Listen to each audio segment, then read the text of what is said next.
coffee brewing became simpler. Introducing hybrid flow technique. I wanted to develop brewer coffee technique which does not require to memorize the recipe and which gives you an ability to brew any dose of coffee without thinking about how many grams to pour. It works partially like osmotic flow, but better.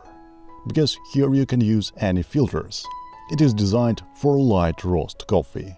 While brewing, you are engaged in process and not bored, which makes it fun to use. We have 3 stages of pouring, and we switch to the next stage at 30 seconds and 1 minute 30.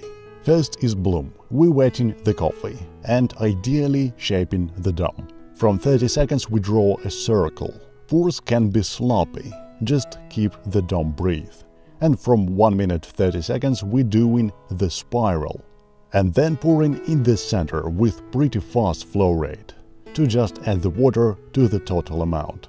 Because the final pour is fast, we don't need to stay with the kettle too long, and that's what I like about this method. Let's brew 30 and 54 gram doses in Chemex and see how long it will take and what grind size to use. By the way, you can become a member of channel and support my work, and also you can share your thoughts about this method. Did it work? And did it improve your cup quality?